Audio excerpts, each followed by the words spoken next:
Muy buenas noches, bienvenidos a Testigos acá en Lab Streaming. Hasta las 9 de la noche vamos a estar junto con Ignacio González Prieto. Nacho, ¿cómo te va? Muy buenas noches. Hola Sergio, buenas noches. ¿Bien? Muy bien, hoy con un tema que te digo, lo hemos tratado tanto tiempo, 31 años ya pasaron. 31 años, tal vez de lo que podemos decir el mayor atentado terrorista que sufrió la Argentina, donde todavía no hay justicia.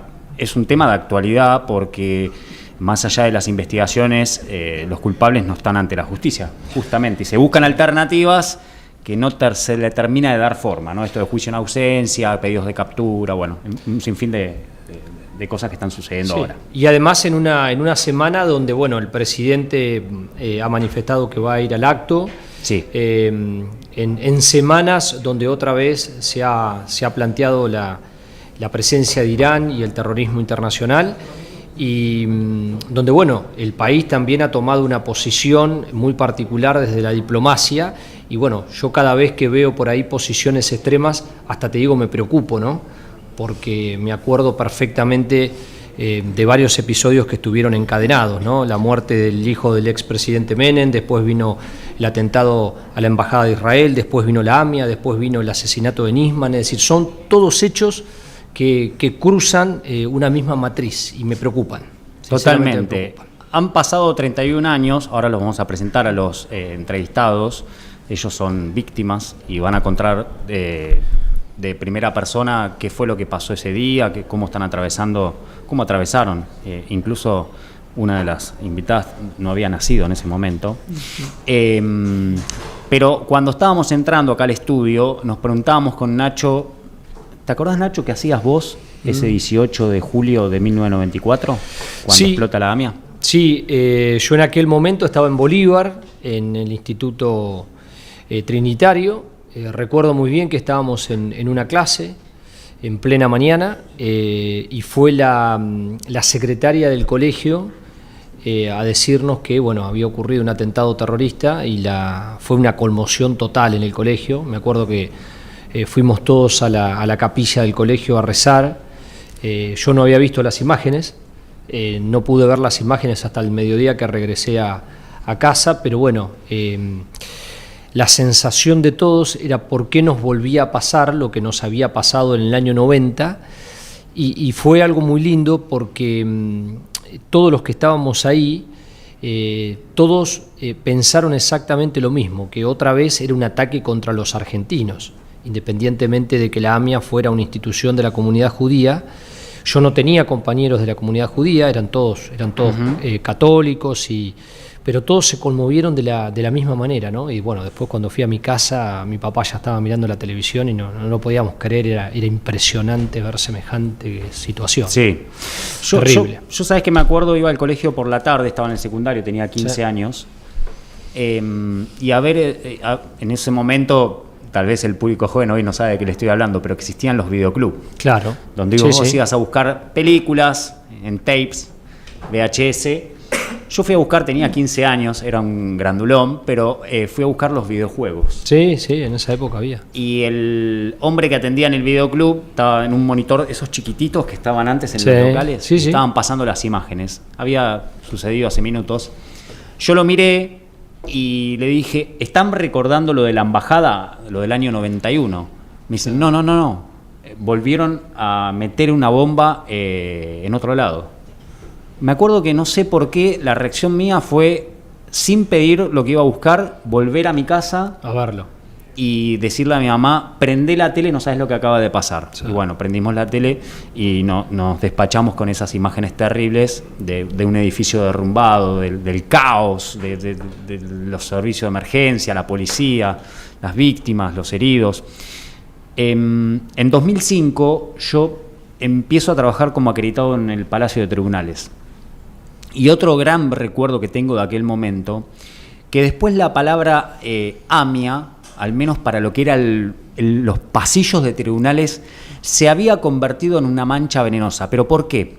Porque los funcionarios empezaron a ver que muchos habían tenido connivencia con los eventuales encubrimientos de la investigación del atentado. Claro. Ahora lo vamos a desarrollar, pero en el marco de la investigación, que lleva ya 31 años, Hubo muchos intentos de agentes estatales, desde el Poder Ejecutivo, desde el Poder Judicial, desde el Congreso, de servicios de inteligencia, de cubrir a los culpables o de embarrar la cancha. Y yo recuerdo que en ese 2005 ya se hablaba de la causa AMIA, como te lo decían, como un susurro. Sí. Porque Sí. implicaba que algún quilombo había del fiscal que estaba involucrado en tal maniobra, de tal juez, y así yo amanecí en los tribunales.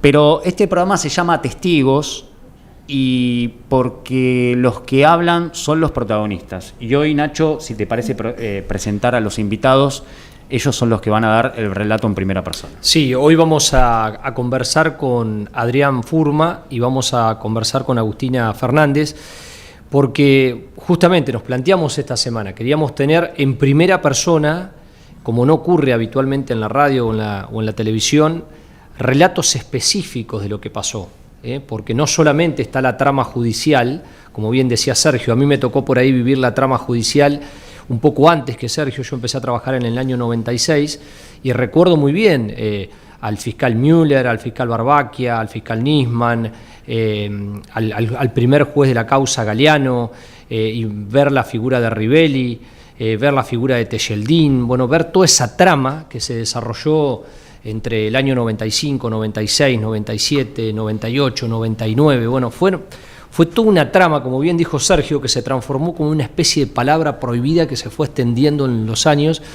y hoy pasaron 31 años y realmente uno no tiene nada, porque realmente no tiene nada. Totalmente.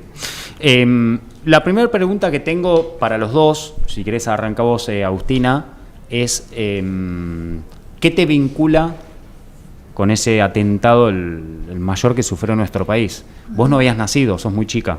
Sí, tengo 28, así que no. No. Pero bueno, principalmente la historia de mi familia, de mi papá. Sobre todo mi papá es sobreviviente. Él tenía su kiosco enfrente, en diagonal a la AMIA, y encontró a su papá en la calle cuando explotó la bomba. Él salió ileso, digamos. Y bueno, le avisaron que estaba su papá, que le iba a dar un beso. Mi abuelo lo iba a saludar. Hacía 5 años que todos los días lo pasaba a saludar porque tenía una panadería cerca él. Entonces tenía clientes por la zona, les cobraba lo que habían vendido de mañana para que vendan las cafeterías. Y bueno, la historia es fuerte, digamos, porque sí, marcó a mi abuela también. ¿Tu abuelo falleció? Mi abuelo falleció, sí. Mi abuelo falleció en el hospital de clínicas. Lo llevaron mi papá y 3 más. Armaron como una camilla con unas chapas que había ahí de la explosión, y lo llevaron al hospital de clínicas y bueno, ahí falleció. Así que bueno, es fuerte la historia. Pero mi papá lo cuenta, la verdad, con mucha fuerza, y bueno, creo que la que más sufre también esa ausencia es mi abuela, que no volvió a tener pareja ni nada, pero bueno, eso sobre todo, ¿no? ¿Y cómo era tu abuelo? ¿Qué te contó tu abuela? ¿Qué te contó tu papá? Mirá vos, qué gesto, ¿no? Pasar a saludarse todos los días. Sí. Qué cosa fuerte, ¿no? Sí. Es decir, qué contacto en el vínculo padre-hijo. Sí. Tremendo, ¿no? Sí. Bueno, hace un rato me contó eso, que hacía 5 años que lo pasaba a saludar casi todos los días, a no ser que tengan hayan distanciado por algo, pero sí. Y bueno, le pasó también esta cosa de comerciante que tiene mi viejo, ahora tiene una dietética. En el medio mi papá también hizo el curso de guardavidas, y hoy pensaba como qué loco también, ¿no? Que haya decidido estudiar algo que es salvar vidas. Sí. Adrián, ¿tu historia? Mi historia ¿Para es quienes la conocen? un poco diferente a la de ella. Yo trabajaba en la AMIA en ese momento. Yo trabajaba en la oficina de personal. Mi hermano Fabián trabajaba en la oficina de sepelios. Mi hermano falleció. Yo tuve, entre comillas, la suerte de salir vivo, ileso. Pero bueno, el estar ahí en el momento de la explosión, yo cada día que llegaba a la AMIA, yo entraba a las 8, tenía la costumbre de ir a saludarlo a Fabián. todas las mañanas lo hacía. Perdón, aclaración para quienes no lo saben, la bomba explotó en 9:53. 9:53. Vos entraste a las 8, el 18 de A las julio 8, del 94. Y a las 9:15 subí a saludarlo a mi hermano. Él trabajaba en el cuarto piso. Habré estado con él hasta las 9:30.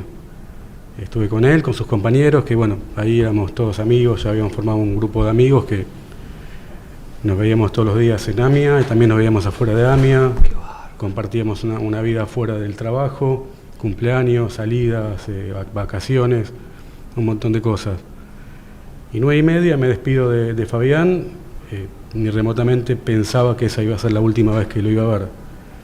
Me fui a mi oficina, a mi puesto de trabajo, y ¿En qué piso estabas vos? yo estaba en el segundo piso. La AMIA se dividía en dos bloques. Bien. El bloque principal quedaba al frente y un bloque quedaba A espaldas. al contrafrente, Sí, me acuerdo de eso. para la calle Uriburu. Vos estabas en el bloque Yo de... trabajaba en el contrafrente que daba Uriburu. No daba totalmente Uriburu, pero enfilaba para Uriburu. Y a las 9:53 yo estaba en mi escritorio trabajando, siento un ruido terrible, el piso tembló, empezaron a volar pedazos de vidrio, caer pedazos de techo. Yo, sin entender lo que estaba pasando todavía, me tiro abajo de mi escritorio, pensando que era un equipo de aire acondicionado que había explotado, que habían estado instalando en esos días, pues la AMIA había estado en reformas. Sí, Sí, me acuerdo. sí.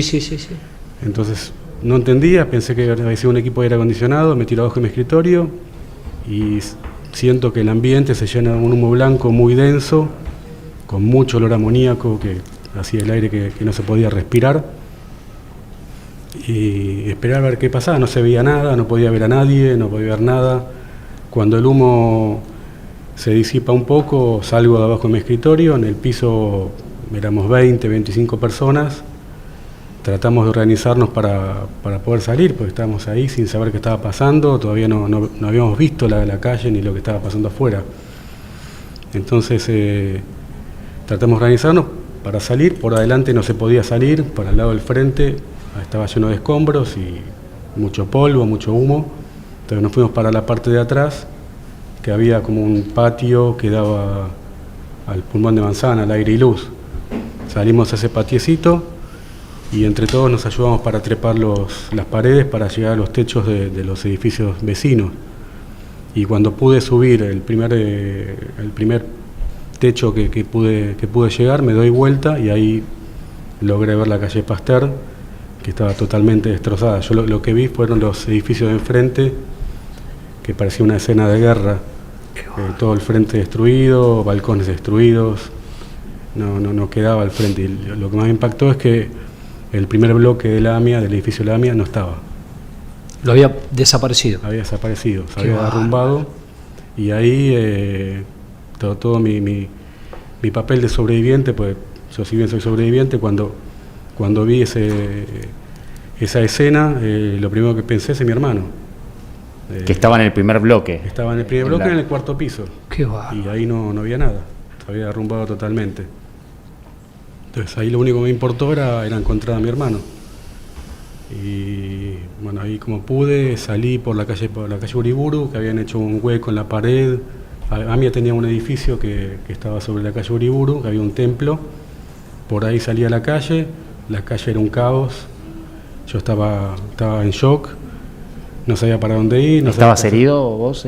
No, tenía lastimaduras en las manos por haber Los vidrios. gateado en el piso En el por los piso. vidrios, pero no tenía nada de gravedad, estaba muy choqueado y la gente en la calle iba, venía, policías, bomberos, eso es en la calle Uriburu, no salí por Pasteur. Sin saber cómo llegué al negocio de mi tío que quedaba a una cuadra de la AMIA, en Pasteur al 500, ahí me ve un empleado de él y me mete para adentro.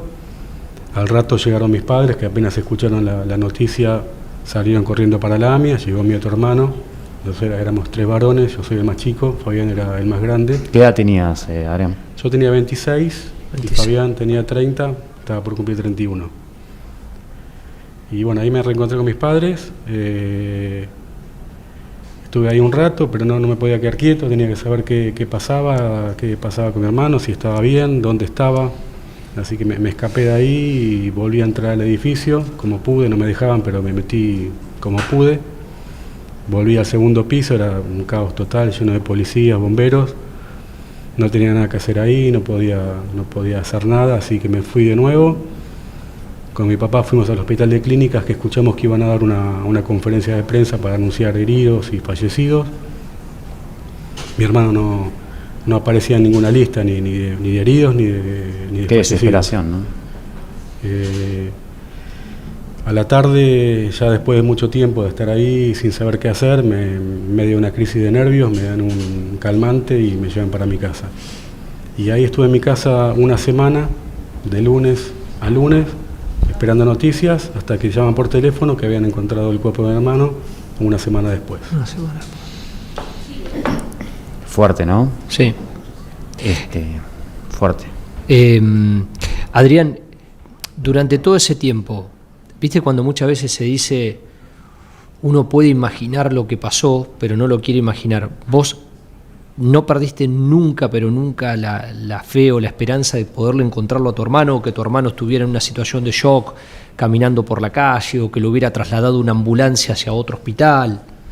¿Esa esperanza estuvo, esa luz de esperanza estuvo? Toda esa semana no podía imaginarme que mi hermano había muerto. Claro. No entraba en mi cabeza y cuando lo pensaba decía, mi vida no tiene sentido Claro. si mi hermano murió en el atentado. Toda esa semana estuve esperanzado que lo iban a encontrar. Sí. De repente escuchamos una persona que dijo que lo había visto caminando por Callao y Córdoba. Eso pasó, por eso te preguntaba. Nunca fue verdad eso. Sí. No sé por qué nos llegó esa noticia.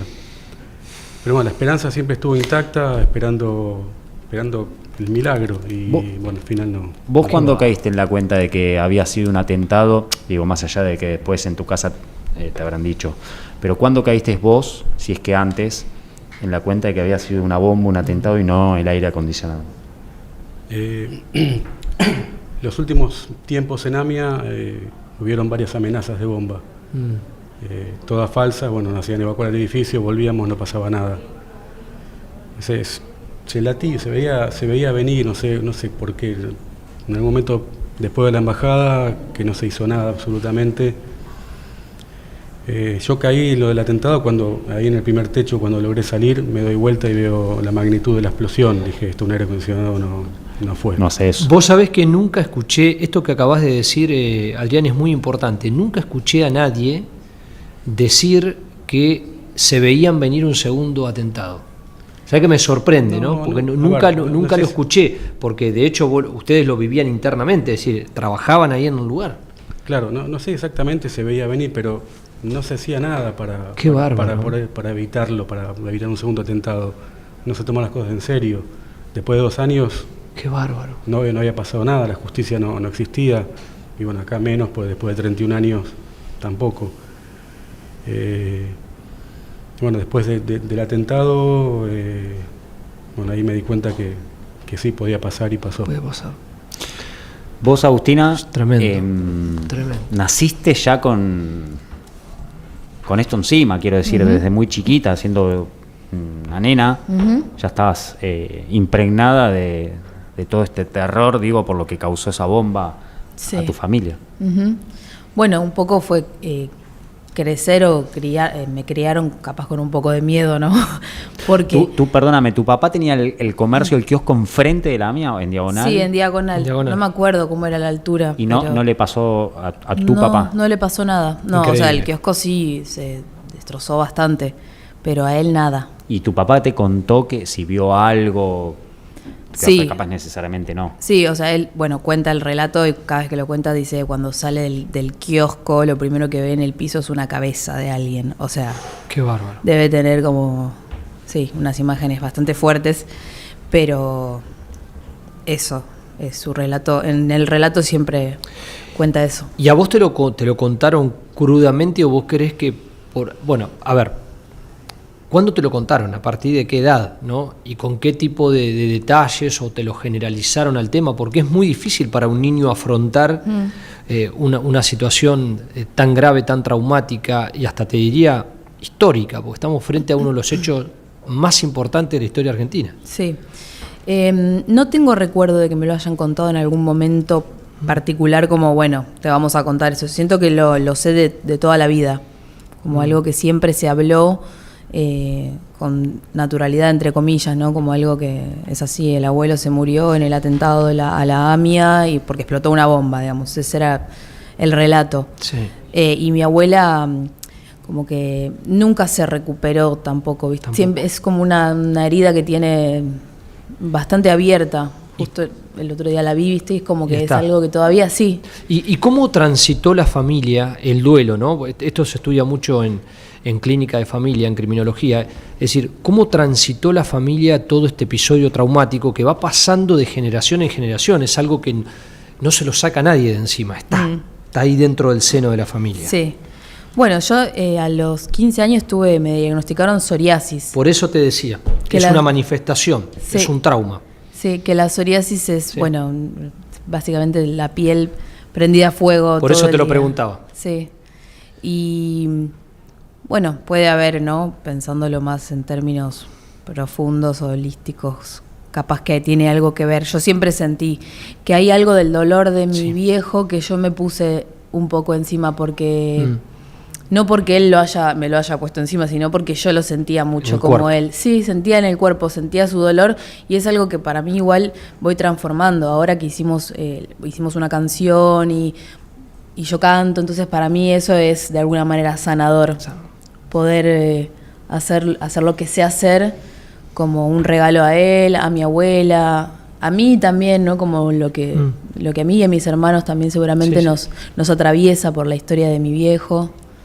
Sí, así que bueno. Adrián, ¿sabés qué pensaba por el relato, la crónica que hiciste? Vos estuviste unos minutos antes de la explosión de la bomba en el lugar que prácticamente desapareció, porque la fachada frontal. Sí, estuve con Fabián 20 minutos antes de la explosión ahí. Se hubiera ido más tarde, me hubiera quedado, me hubiera corrido la misma suerte. ¿Y alguna vez te preguntaste por qué yo no y él sí? Porque eso es un giro, ¿no? Uno escucha a personas, no sé, hace muy poco cayó un avión en la India y hubo un sobreviviente y le preguntaban justamente, ¿no? Y él se hacía esa pregunta, ¿por qué todas estas personas y yo no? Yo creo que todos los días me hago esa pregunta. Mirá vos, qué bárbaro. Tal vez hace unos años con más intensidad, ahora por ahí con menos intensidad porque aprendí a convivir con eso. Pero sí, la culpa de haber sobrevivido tuvo mucho tiempo conmigo y creo que todavía está. La mochila pesa lo mismo ahora que antes, pero ahora bueno, me acostumbré a llevarla. Sí, siempre, pero Fabián se había casado hacía 2 años. Mirá vos. Todavía estaba remodelando la casa que había comprado con Viviana, con su esposa. Tenían miles de proyectos compartidos conmigo.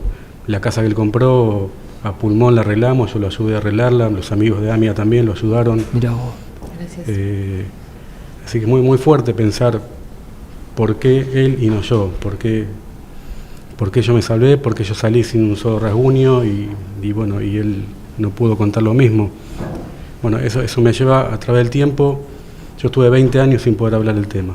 Mirá vos, 20 años, es un montón. 20 años escapándome de hablar, no quería participar en los actos, no quería hacer se formaban varios grupos de familiares, yo no quería participar en ninguno, hasta que me di cuenta que de alguna manera tenía que canalizar todo lo que sentía por adentro y empecé de a poco a contar primero en algunos medios, después algún relato o en Facebook o un comentario, hasta que sentí que eso de alguna manera me sanaba, que me sacaba ese peso de encima.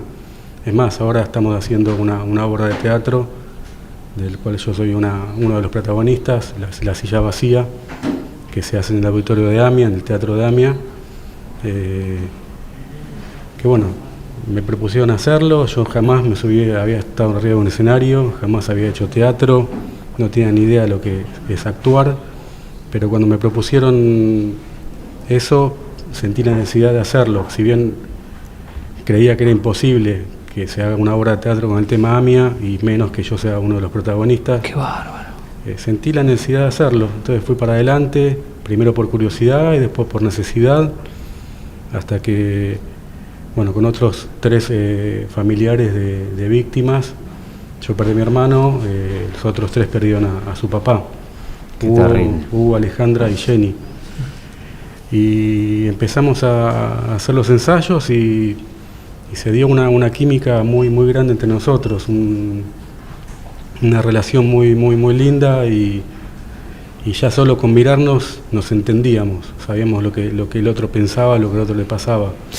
Mientras están hablando, Adrián y Agustina, los chicos están reproduciendo imágenes de lo que fue ese atentado. Tienen un video, entiendo, de unos 30 segundos, que tiene incluso sonido. Digo, para aquel que el stream es un formato obviamente... Sí, para gente mucho más joven. Mucho más joven. Sí, sí. Pasaron 31 años, Agustina tiene 28 incluso. Sí. ¿Se puede poner al aire? A ver, de lo que fue el atentado. Este es el aspecto que presenta la calle Pasteur, Viamonte y Tucumán. Gran cantidad de móviles policiales, las sirenas que no dejan de funcionar.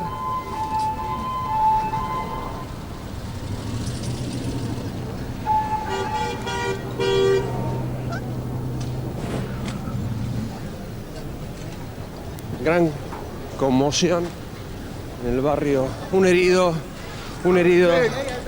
una persona herida. Están llevando. Primer herido este. ¿Qué pasó? Bueno, mirá, fue una explosión grande. Yo vivo acá a la vuelta y... Bueno, este era una de las tantas imágenes de aquellos años. Lo que muestra es un descontrol, sí. un desastre, pero además un descontrol de los grupos de rescate. Nuestro país no estaba preparado para eso. Se nota eso, ¿no? Mucho ruido, obviamente, descontrol, improvisación, heridos, improvisación, un montón de cosas. Vos eso que nosotros estamos refrescando a través de las imágenes, Adrián, lo llevás grabado. Digo, vos saliste de la AMIA por tus propios medios y fuiste a un local a una cuadra, pero estas imágenes... Estas imágenes en particular yo no las vi. No sé si estas, pero digo algo similar a eso. Sí, yo lo que yo recuerdo cuando salí es mi conmoción, mi estado de shock, y es como que caminaba como un zombie, no sabía ni a dónde iba ni lo que veía. Pero bueno, como dicen ustedes, desde el primer minuto decían las cosas mal. Sí, totalmente. Hay escenas que no sé si están acá, donde los rescatistas arriba de los escombros lo único que hacían era hundirme los escombros. Sí. Se hizo lo que se pudo, creo. Claro. No estábamos preparados, el país no estaba preparado para esto.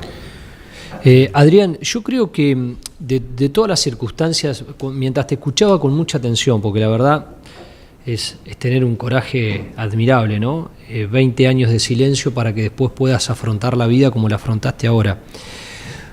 El atentado a la AMIA, ¿dónde te puso en la vida? ¿Qué giro te dio? ¿Qué te enseñó? Porque yo creo que este tipo de situaciones a uno lo saca totalmente de lo que es y lo pone en otro lugar, y vos de hecho, luego de esos 20 años de silencio, hoy ya estás en otro lugar, y para mí habla de un coraje admirable. Siempre me pregunto, ¿no? ¿Cómo se pone uno otra vez la vela del barco orientada hacia la vida? Porque vos de hecho seguiste adelante, trabajando con familia, con todo, con tu trabajo. Sí, en un principio, después del atentado, la verdad no sabía para dónde ir, no sabía. Yo recién estaba empezando una relación de noviazgo con Cintia, que después fue mi esposa. Mirá vos. Después, bueno, separamos, tuvimos 2 hijos, ahora estoy de nuevo en pareja, pero es como que en un principio no sabía. Yo pensaba que todo se había terminado, que no tenía ningún sentido seguir adelante si mi hermano no estaba. Pero la vida uno lo va poniendo a prueba todos los días. Cuando me proponen volver a la AMIA, después de unos 20 días que me llaman y me dicen que la AMIA iba a volver a funcionar en un edificio que tenía en Ayacucho, no lo pensé, dije sí, yo quiero participar, quiero ayudar a la reconstrucción de alguna manera. Yo trabajaba en personal haciendo los sueldos, pude reconstruir, pues los disquetes del backup de sueldos se salvaron, y con eso pude reconstruir el tema de sueldos. Yo me sentía útil colaborando con la reconstrucción de AMIA. Eso fue lo que sentía en ese momento que tenía que hacer. Y a medida que hacía eso, mi vida de alguna manera se iba normalizando. Si bien creo que nunca volví a ser el mismo, logré formar esa relación de pareja, tener hijos. Tengo 2 hijos, un hijo de 20 y uno de 25, que ellos mamaron desde chicos lo que pasó. lo que fue el tío, quién era el tío, yo les contaba. Tenía fotos en mi casa, en la casa de mis padres. Preguntaban cuando querían, yo cuando podía les contaba. No nos hablaba demasiado del tema, pero bueno, cuando salía y se podía hablar, ahí lo tratábamos. Bueno, seguí tratando de hacer una vida dentro de todo normal, dentro de todo lo que me pasaba en mi interior, pues esos 20 años sin poder hablar, hasta que dije, bueno, basta, tengo que largar todo lo que siento. Y cuando empecé a hablar, como dije antes, me sentí más aliviado. Yo creo que logré hacer una vida dentro de todo normal, siempre pensando en lo que pasó. Todos los días lo pienso, todos los días me acuerdo. No hay un solo día que pasa que no me acuerde de lo que pasó, que no me acuerde de Fabián. Aprendí a convivir con eso. Agustina, a vos cuando empezaste a tener pensamientos, ideas sobre la AMIA, siendo adolescente, imagino ya, ¿no? ¿Cómo lo veías el tema? Porque es muy difícil explicar, explotó una bomba, mató 84 personas. ¿Qué hizo el país frente a eso? El país, digo, un presidente, el Poder Judicial. ¿Qué te pasaba por la cabeza vos siendo adolescente? ¿No te entraba en la cabeza? ¿Cómo puede ser que no haya nadie detenido? ¿Qué es lo que empezaste vos a...? La verdad que, como dije antes, como que a mí lo que más me tocaba era el dolor de la familia, de mi papá. Yo lo contaba literalmente así, nunca que me metí en el tema, ¿viste? De fondo, como a entender por qué, quién es, dónde. Como que había algo que para mí era así, como era este cuento que se contaba, la ausencia en la familia, mi tío y mi papá cómo salieron adelante, los relatos de cómo era mi abuelo. Pero hasta hace unos años, donde empecé a participar un poco más, no tenía tanto contacto con la historia en sí de lo que hay detrás, ¿no? De las muertes, de las víctimas. Como que siempre conecté desde otro lugar.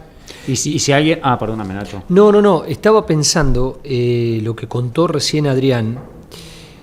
¿A tu papá y a tu tío le pasó parecido a lo de Adrián? ¿Vos tenés esa referencia de que ellos quedaron durante 20 años en silencio, se fueron reconstruyendo de a poco, se reconstruyeron rápido? ¿Cómo fue esa situación? Y mi tío, ahora él está internado, él está en rehabilitación. ¿31 años después? Sí, ahora hace poco. Creo que parte de lo que a él le pasó, la pérdida que tuvo, tiene que ver con que, bueno, cayó en la adicción, posiblemente por esto, ¿no? Y mi viejo hace poco le diagnosticaron autismo. Y bueno, viste, no sé qué es, si el huevo o la gallina, pero hay algo de todo eso que me parece que seguramente tiene que ver todo con todo, ¿no? Sí, es como nada está separado, claro. Es una pesadilla que no se termina. Sí. Está ahí. Sí. Mucha gente dice, no, esto pasa. No, esto no pasa. Esto está. Sí. Sí, está presente. Es como te digo, lo veo en los ojos de mi abuela, en las fotos que cuelga, en el llorar y decir que lo extraña. Pero bueno, mi papá creo que es una persona muy resiliente, muy fuerte. Por eso digo, tiene como una fortaleza, una forma de contar las cosas, de seguir adelante. Formó una familia, trabajó toda la vida, nos crió con mucho amor a pesar de todo. Digo, me parece que dentro de todo él salió bastante rápido adelante, como que se recuperó bastante rápido también, ¿no? Ayudando a un hermano menor, a una mamá que queda también sin su pareja, como que se puso bastante al hombro todo.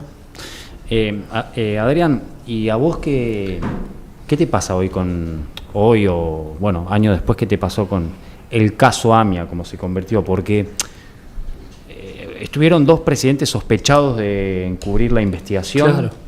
el jefe de los servicios de inteligencia, el juez del caso, Los fiscales. los fiscales, es decir, no falta nadie en, Sí. en Los esta historia. comisarios. Los comisarios. Yo, esos 20 años que estuve alejado me perdí mucho, pero bueno, Terrible. algo agarré del juicio a la AMIA. El primer juicio Me acuerdo. fue toda una farsa. Sí, fue terrible. Una farsa terrible, inventada terrible. desde el juez hasta... Desastre, por ahí, Galeano, un dirigentes, desastre. Con una coima Baraja, que le hicieron Beraja. a Tejeldín, Me acuerdo, sí. acusó a los policías bonaerenses, se los acusó, se los condenó, tuvieron más de 10 años presos. La conexión local. Y fue una gran mentira. De Sí. ahí, bueno, después la pista siria, la pista iraní, la pista líbano. Siempre, como dijimos antes, se sentía la cancha embarrada, ¿no? Por alguna razón que no entiendo todavía, no se quería llegar a la verdad. Hay un montón de información y material de la CIDE que todavía se mantiene en secreto, y el otro día escuché que la CIDE no está dispuesta A darlo. a entregarlo. Sí. ¿Por qué? No sé. Mi papel de sobreviviente y familiar es exigir la justicia, no hacerla. Para eso está la justicia, los jueces. Y no veo que nadie se ponga al hombro esta causa para querer hacer algo. No sé si, Nacho, a vos te pasa mucho, no solamente con AMIA, con otras tantas causas que quedaron impunes, ¿no? Que año a año, vamos a decir, el 18 se está por cumplir 31 años del atentado a la AMIA.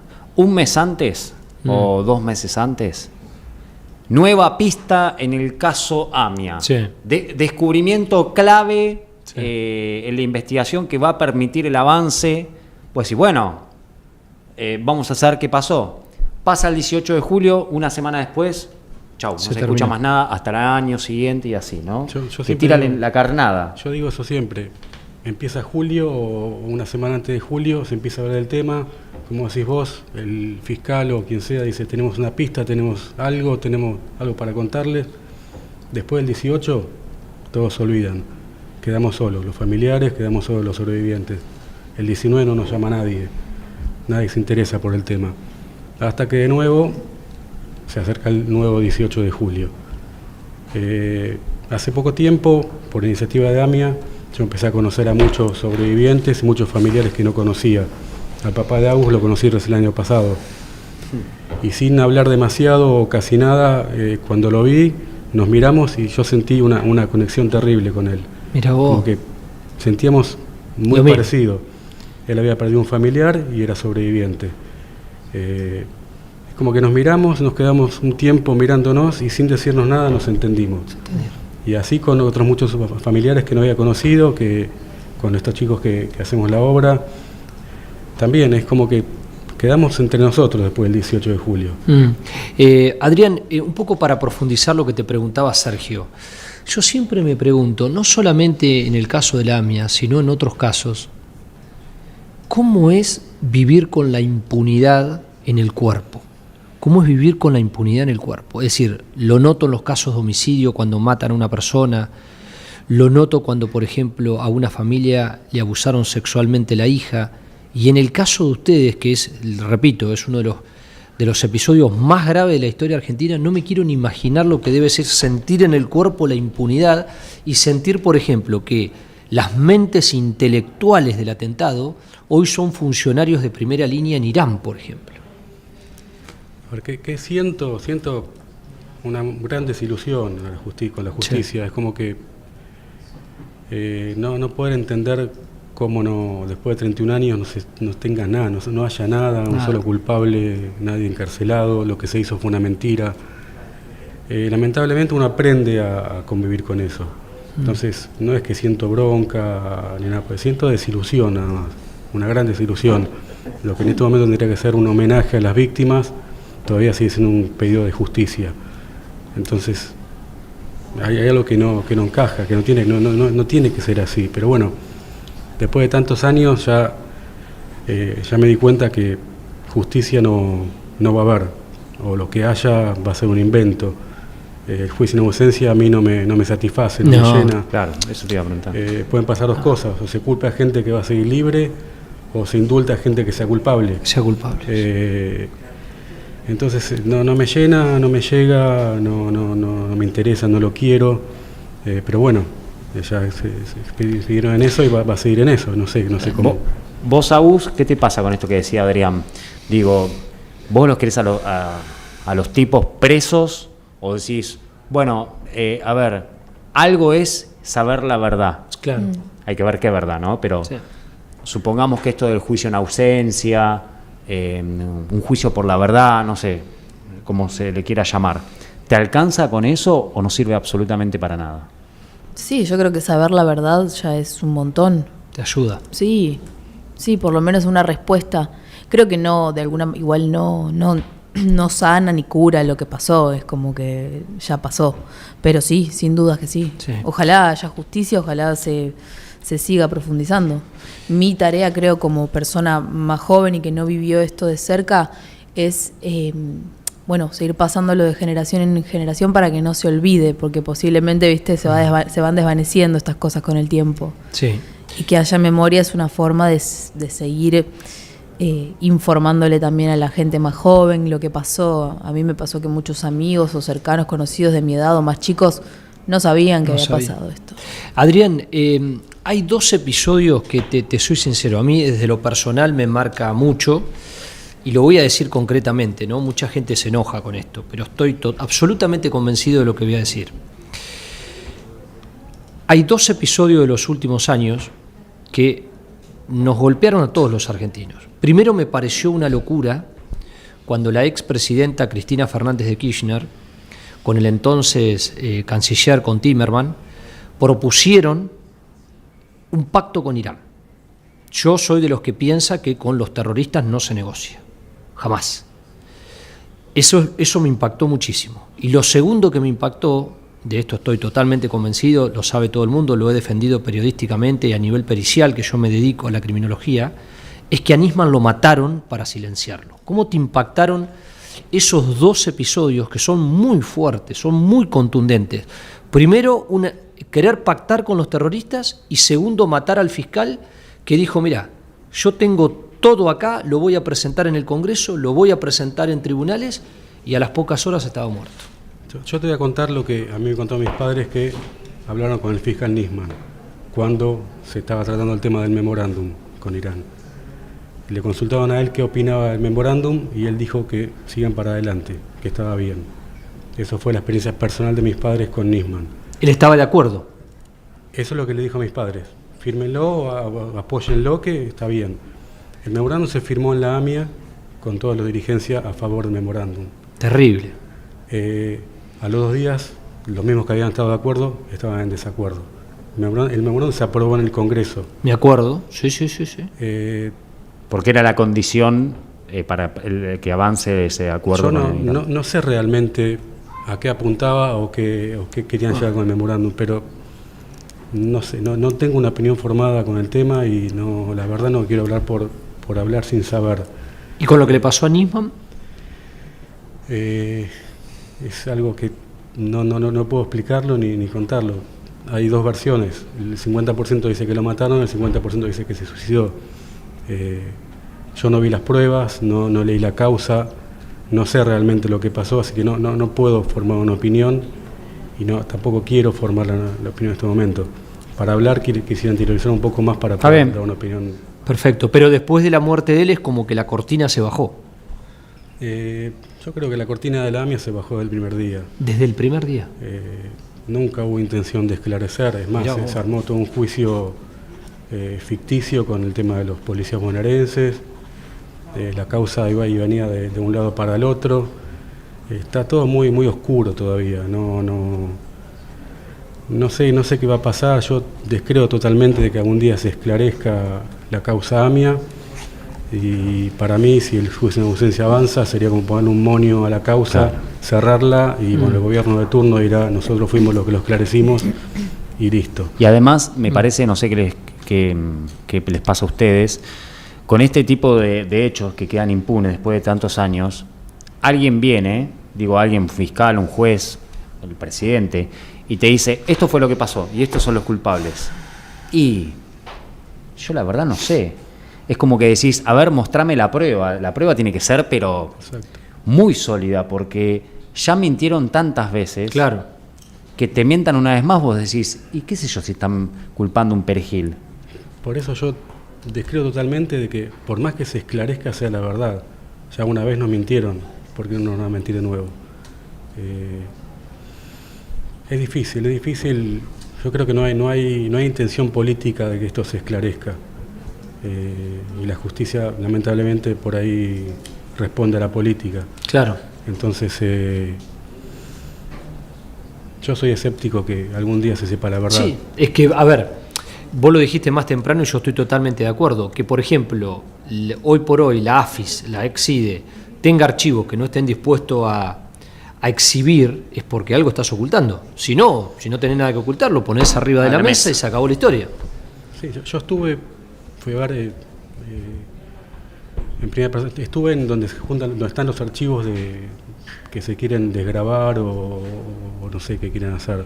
Hay miles y miles de cassettes, miles y miles de videos que siempre dicen que no tienen medios económicos o porque no tienen medios materiales o porque no tienen empleados o por lo que sea, están ahí todavía. Qué bárbaro. ¿Vos lo viste en un lugar? Está. Los vi. Hay repisas y repisas llenas de cajas con cassette y videos.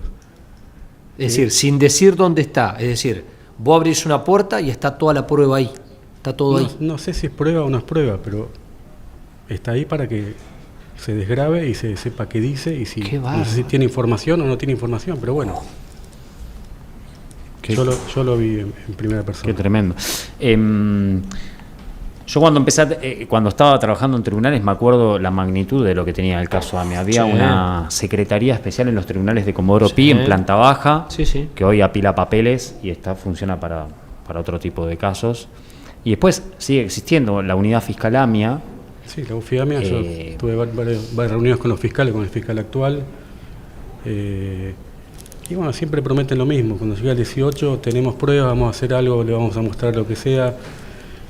Y pasa el 18 y sigue un año con lo mismo. Por ahí a mitad de año nos llaman para mostrarnos algo que están haciendo que no nos sirve para nada, pero siempre llegamos al mismo lugar, a la nada.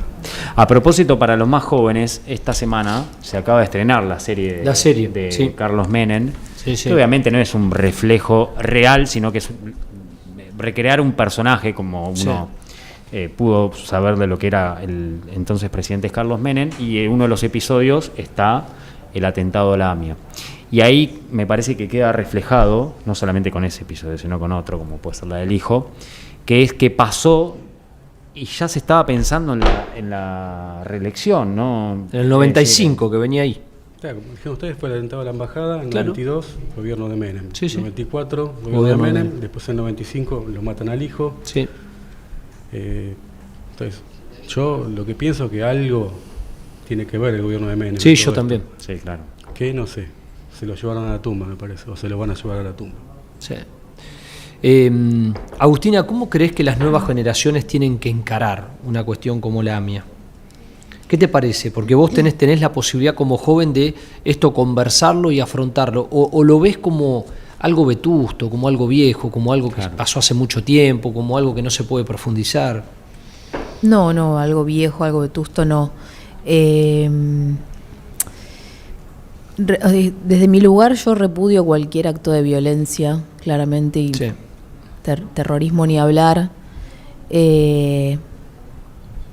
No sé, yo soy muy sensible y soy artista, entonces lo que puedo hacer desde mi lugar es tratar de transmitir ya sea o el recuerdo o el dolor o la reconstrucción o cómo volver a vivir después de semejante tragedia. Eso creo que puedo aportar yo, ¿viste? ¿No? Recién Sergio decía lo de la serie, ¿a vos te parece bien? Porque bueno, cuando pasa este tipo de cosas, pasó hace muy poco con la serie de Cromañón, había gente que estaba a favor, había gente que estaba en contra. ¿Vos qué sensación tenés?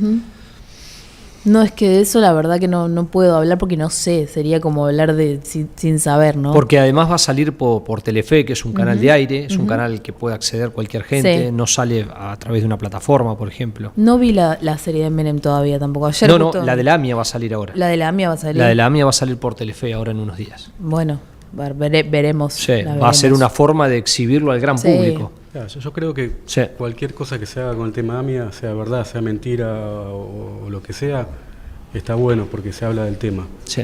Y el poner el tema arriba del escritorio está bueno porque la gente, que ahora que no sabe o que sabe poco, se entera y por ahí quiere investigar un poco más o quiere saber más y bueno, está bueno que se hable.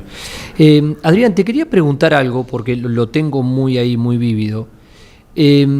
¿Hubo dirigentes de la misma comunidad que traicionó a su propia gente?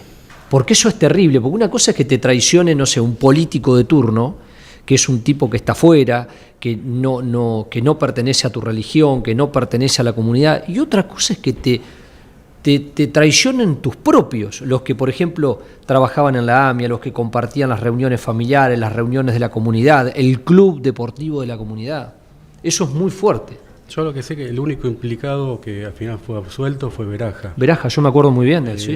Así que no, si lo absolvieron, no sé qué grado de participación tuvo o no tuvo, pero en el caso que pase o que se hubiera pasado, terrible, no sería imperdonable, no sería aceptable para nada. El viernes, ¿no? Viernes 18. 18. A las 9:53, lo que habitualmente trabajamos en medios, vamos a escuchar seguramente algún discurso. La sirena. La sirena, cuando Sí. a la hora en que sucedió el atentado. ¿A ustedes qué les pasa ese 18? ¿Es un día más? ¿Participan activamente de algún acto? Este año yo voy a ir al acto. La verdad que los últimos años no fui más de chica, ¿viste? Con mi papá también estuvo, en los últimos años no ha ido, pero ahora sí, vamos a estar ahí y va a ser muy movilizante seguramente, aparte de la sirena y todo eso debe ser como muy fuerte también para los que lo vivieron ese día, ¿no? Sí, yo tengo la sensación, Adrián, no sé si te parece, para mí tendría que estar dentro del calendario argentino, debería ser un día de duelo nacional, debería ser un feriado nacional y además se debería transmitir en cadena nacional por todos los canales de televisión y de radio el acto a la AMIA. Sí. Y lamentablemente eso no pasa. Yo creo que a nivel Ciudad de Buenos Aires creo que es un día de duelo, me parece que está en el calendario. Yo te digo a nivel nacional, nacional, y no. transmitido por cadena nacional de radio y televisión para que todos los argentinos, pasen generaciones y generaciones, sepan que ese día, a esa hora, como bien decía Sergio, ocurrió algo muy grave y que nos afectó a todos como nación. Sí, también, como nación, pues esto no fue un atentado contra la comunidad Claro. judía. Si bien Bueno, fue- vos sabés que, perdóname Adrián, en la serie de Menem hay una Sí, parte sí. donde Menem Sí. toma contacto, ni bien ocurre el atentado, entiendo Sí. yo, con el primer ministro israelí y le transmite las condolencias. Sí. Y la respuesta fue, bueno, también fue un atentado contra la comunidad argentina, no contra la comunidad judía. fallecieron gente de distintas Por eso, nacionalidades y y ocurrió religiones, acá. de muchas religiones y nacionalidades, por eso no fue un atentado contra la comunidad judía, sino contra la Argentina. Eso es lo que yo creo, y creo que se tiene que decir así, de esa manera. Adrián, vos hablabas de sensaciones. ¿Cuál es la sensación hoy en la comunidad?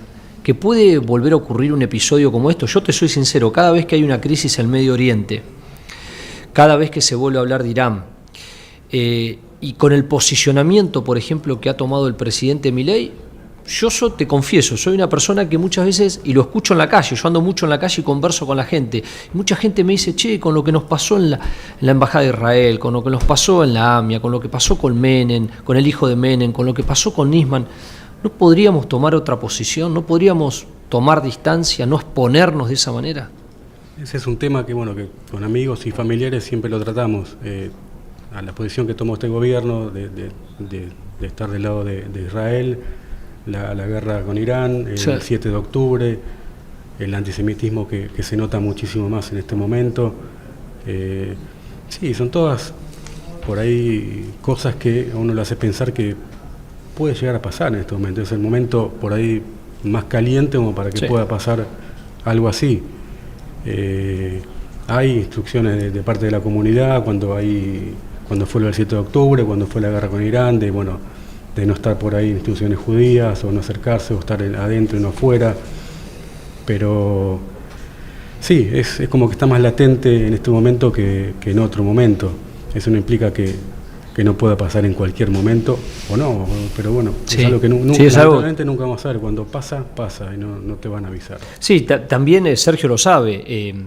La ministra Patricia Bullrich ha firmado una serie de acuerdos internacionales vinculado al FBI, vinculado a la CIA, vinculado a las agencias europeas, al Mossad, etcétera. Y hace poco escuchaba como que la Argentina estaba mejor protegido, mejor blindado y todo lo demás.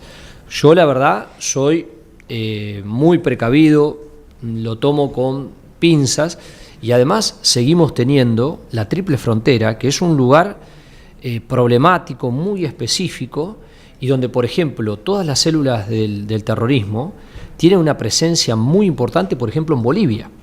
Y nosotros tenemos la frontera de Bolivia que es absolutamente porosa. Entonces no puedo estar tranquilo. También en Brasil pasa lo mismo, donde el terrorismo está. No, obviamente, y con la tecnología moderna, que bueno, hay drones que Claro. pueden hacer exactamente lo mismo que hizo una Traffic. Estamos expuestos a cualquier Sí. cosa, pero bueno, hay que tener la esperanza y la fe que no va a pasar, que bueno. A vos, Adrián, y Agustina, a tu papá no sé si te transmitió, más allá del relato que nos hicieron de las situaciones personales que a sus familiares, bueno, concretamente a vos te tocó vivir, Adrián, ¿qué imagen te queda que no nos hayas contado tal vez de ese momento, digo, no sé, ver a los 20 compañeros que tenías en tu piso, la imagen de la gente en la calle, ¿qué flash te queda a vos rebotando después de... Lo que más me queda es bueno, que yo no perdí, para mí no murieron 85 personas. De las 85 personas, tranquilamente a 40 las conocía en persona. Claro. Al trabajar en la oficina de personal tenía trato con todos los empleados de AMIA. Y de esas 40 que trabajaban en AMIA, más o menos, 10 eran mis amigos. Yo siento que perdí ese grupo de amigos que para mí era maravilloso, donde la pasamos bárbaro. Y de repente me los arrancan, no los tengo más. No tengo más a mi hermano, no tengo más a mis amigos. Esas salidas que hacíamos, nunca más. Yo creo que eso es lo que me lleva constantemente a ese momento. El haber perdido no solamente conocidos, sino amigos. Vos, Agus, de tu papá, Bueno, mi viejo siempre dice que una de las cosas que más le quedó impregnado también, digo, es el olor y el ruido. Como que hay algo de ese olor que se le quedó impregnado mucho tiempo. Y bueno, nada, 24 años tenía mi papá y tuvo que seguir creciendo sin un padre. Así que yo no sé muy bien si él conocía a alguien más o tenía vínculo con otro de los asesinados, pero bueno, tuvo que seguir adelante con una gran pérdida. Sí. Adrián, ¿vos podés pasar por la AMIA? Viste que uno cuando hay lugares que lo marcan, te digo en lo personal, me ha pasado hasta, por ejemplo, te echan de un trabajo, te pasa algo que a vos te duele infinitamente o que tuviste una situación traumática, no querés pasar. ¿Vos podés pasar por la AMIA? Bueno, yo me dejé de trabajar en AMIA porque me enteré que se iba a reconstruir Pasteur. Mirá vos, qué bárbaro. Seguí trabajando hasta fines del 96 y cuando me entero que se iba a reconstruir Pasteur decidí irme del AMIA y después tardé creo que 10 años en poder volver al edificio una vez que estaba reconstruido. No podía pasar, ni siquiera podía ir al 11 yo. Ahora sí, ahora no tengo problema, ahora voy y como que no tengo problema. Pero al principio cada vez que iba a la AMIA era mirar cada espacio y pensar qué había ahí en ese momento. Sí. Era muy fuerte para mí. Tardé esos 10 años. El primer día que pisé la AMIA después del atentado, que pisé Pasteur después del atentado, fue cada paso que daba era terrible. ¿Y vos, Agustina, te podés parar ahí en el kiosco del abuelo? Sí, bueno, el otro día incluso cuando el kiosco era de mi papá. De tu papá, en el sí, kiosco de tu papá. Él tenía la panadería a la vuelta. Panadería. Sí. ¿Te podés parar en el kiosco de papá? Sí, sí. Incluso el otro día fuimos ahí es donde grabamos el video de una de las acciones que hicimos por el mes de la memoria y lo vi con más detalle. Por lo general pasábamos, viste, y mi viejo siempre me decía, ay, mira, ahí tenía el kiosco. Y este año fue como que presté mucho más atención a los detalles, en dónde estaba. Ahora es una verdulería. Nada, eso, saber en dónde estaba mi abuelo es muy cerca. Yo me imaginaba por algún motivo que era todo, había más distancia en todo. Y era como, no, el kiosco estaba en diagonal, enfrente, y mi abuelo estaba literalmente enfrente a la AMIA. Sí, puedo pasar, puedo estar en contacto con eso sin que me angustie mucho cada vez, ¿no? Con los años cada vez un poco más. Sí. Adrián, Agustina, gracias. Gracias por haber contado lo que vivieron ustedes, sus familiares, tu hermano, tu papá, tu abuelo. Con Nacho habíamos decidido, cuando decidimos presentar estos testimonios acá en Live Streaming, abocarnos al tema de AMIA, se viene un nuevo aniversario. Sí. A mí particularmente, Nacho, vos sabés que obviamente como comunicador, como periodista, uno alienta el reclamo de justicia, lo pide, pero algunas veces cuando siento que le hablo a los familiares o los familiares me escuchan, es como que me da hasta pudor a mí, vergüenza. Tengo ganas algunas veces de hasta pedirles disculpas, no sé de qué, pero como que me da pudor, como diciendo, me pongo en el lugar de ellos que deben decir, ¿qué me vienen a pedir justicia con la AMIA después de 30 años que no hicieron absolutamente nada? Sí.